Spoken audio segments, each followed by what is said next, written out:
रात के 1:30 बजे क्यों किया हमने? 1 बजे वो तो सबसे अंधेरा होता है, सबसे मुश्किल होगा सैटेलाइट इमेजरी लेना, उसकी फोटोग्राफ लेना, एविडेंस कलेक्ट करना।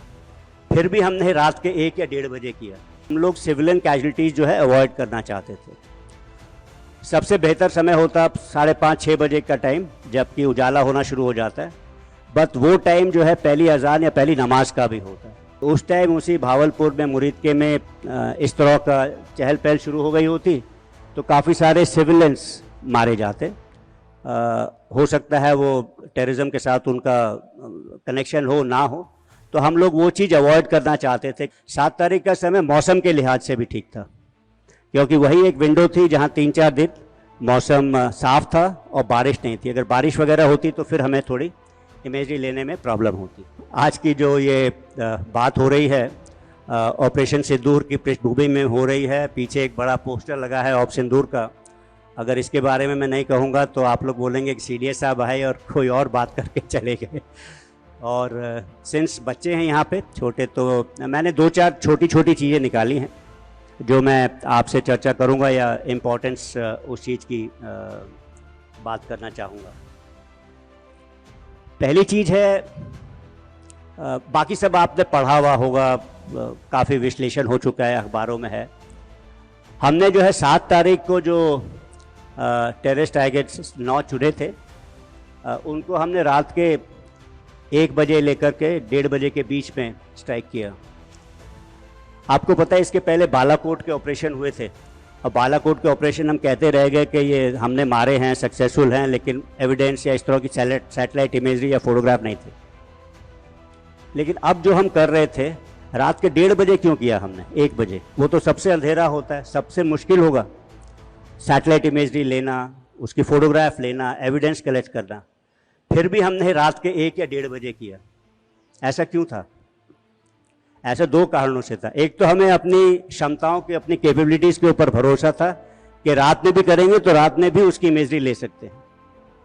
और दूसरा इंपॉर्टेंट चीज़ ये थी कि हम लोग सिविलियन कैजुअलिटीज़ जो है अवॉइड करना चाहते थे। सबसे बेहतर समय होता 5:30-6 बजे का टाइम, जबकि उजाला होना शुरू हो जाता है। बट वो टाइम जो है पहली अजान या पहली नमाज का भी होता है। तो उस टाइम उसी भावलपुर में मुरीदके में इस तरह का चहल पहल शुरू हो गई होती तो काफ़ी सारे सिविलियंस मारे जाते।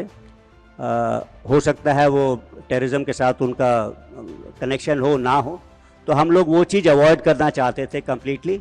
इसीलिए जो समय जो है हमने 1 से 1:30 बजे का चुना। 7 तारीख को ही क्यों चुना, वो खैर दैट वाज बेस्ड ऑन, हमने जो उनकी फ्लाइंग एक्टिविटी देख रहे थे 23 तारीख के बाद से, उन्हें ऐसा खतरा था शायद हम एयर से अटैक करेंगे। तो वो लोग कितने बजे वो लोग उड़ते थे, वापस अपने बेसेस में आ जाते थे, फिर दिन के टाइम में सवेर होने के पहले फिर से उड़ते थे। वो देख करके हमने सोचा कि 1 से 1:30 बजे का टाइम ठीक है। और 7 तारीख का समय मौसम के लिहाज से भी ठीक था, क्योंकि वही एक विंडो थी जहां 3-4 दिन मौसम साफ था और बारिश नहीं थी। अगर बारिश वगैरह होती तो फिर हमें थोड़ी इमेजरी लेने में प्रॉब्लम होती। तो ये एक चीज़ मैं बताना चाहता हूँ। आपको ऐसा लगेगा, जो हमने नॉर्मली पढ़ा है कि आर्मी ने 7 टारगेट्स को एंगेज किया और एयरफोर्स ने 2 टारगेट्स को एंगेज किया। मेरे ख्याल से शायद काफ़ी कम लोग को पता है कि नेवी भी इन्वॉल्व थी इसमें। नेवी जो है उनके पास भी ऐसी क्षमताएं थी कि वो लंबी दूरी तक लॉयटर एम्युनिशन से प्रहार कर सके। और S-400 और S-120 उनके पास ऐसे 2 हथियार थे उन्होंने जो लिए हुए थे, जिसका पता हम लोग को पता था आईडीएस ने। तो फिर ये मैंने नेवी और एयरफोर्स को ऑफ़र किए, तो उन्होंने नेवी के मार्कोस, नेवी के जवान जो कमांडो हैं वो JNK और पंजाब में डिप्लॉय हुए, तो ये चीज़ भी इस्तेमाल की गई। तो इसके जो नेवी ने जो अरेबियन सी में जो किया उसके अलावा तो नेवी की भी हथियार और जवान इस्तेमाल किए गए, और उन्होंने भी एटलीस्ट आर्मी के टारगेट्स में बड़े सटीक तरीके से अपना वेपन्स का इस्तेमाल किया और एग्जाम्पल दिया। तीसरी चीज़ जो है मैं ये बताना चाहता था कि जब उड़ी का हमला हुआ था तो हम लोग ज़मीनी रास्ते से गए थे, और जब बालाकोट का हुआ था तो एयरफोर्स के लार्ज स्ट्राइक पैकेज करीब 50 हवाई जहाज, डिसेप्शन के लिए 50 का स्ट्राइक पैकेज गया था। अगर हम यही चीज़ करते दोबारा तो फिर सक्सेस उतनी नहीं मिलती, क्योंकि किसी भी मिलिट्री ऑपरेशंस में नवीनता लानी ज़रूरत है, मतलब सरप्राइज होना बहुत ज़रूरी है। अगर ये नहीं होगा, और ये कठिन भी है, हर एक रणनीति जो है नई होनी चाहिए हर एक बार आपकी। तो इस बार हम लोग ने सोचा था कि लॉयटर एम्युनिशन और ड्रोन्स का इस्तेमाल ज़्यादा किया जाएगा। ये क्षमता जो है हमने आखिर एक्वायर करनी शुरू की थी अज़रबैजान और आर्मेनिया की लड़ाई के बाद में। तो इसका इस्तेमाल किया, क्योंकि ये एयर तो इस्तेमाल करता है बट लोअर एयर स्पेस है, काफ़ी नीचे चलता है और काफ़ी 30-40 किलोमीटर तक सटीक निशाने लगा सकते हैं ये वाले हथियार।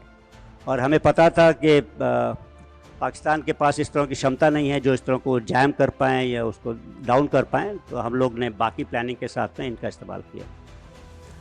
एक ही चीज़ है कि हमेशा हम लोग कोई जब टारगेट का एनालिसिस करते हैं, या पॉलिटिकल एम पूरा होना चाहिए मिलिट्री एप्लीकेशन ऑफ फोर्स से भी। मतलब आफ्टर ऑल हम लोग मिलिट्री का फोर्स क्यों इस्तेमाल कर रहे हैं, एक पॉलिटिकल ऑब्जेक्टिव के कारण।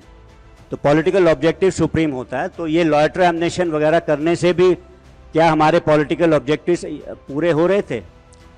तो एक प्रकार से एक छोटी सी वो रह रही थी कि भावलपुर का जो टारगेट था वो 120 किलोमीटर दूर था, और लॉयटर एम्युनिशन या इस तरह के उससे करने से कर तो सकते थे, हमारे पास क्षमता थी, बट गारंटी नहीं थी, और वो एम्युनिशन को पहुंचने में 1-1.5 घंटा 20-30 मिनट लगते। तो फिर हम लोगों ने जो है एयरफोर्स को इस्तेमाल करने का ठाना दोबारा इन दो टारगेट्स के लिए, और एयरफोर्स ने सही टारगेट्स वगैरह इस्तेमाल करके काम किया।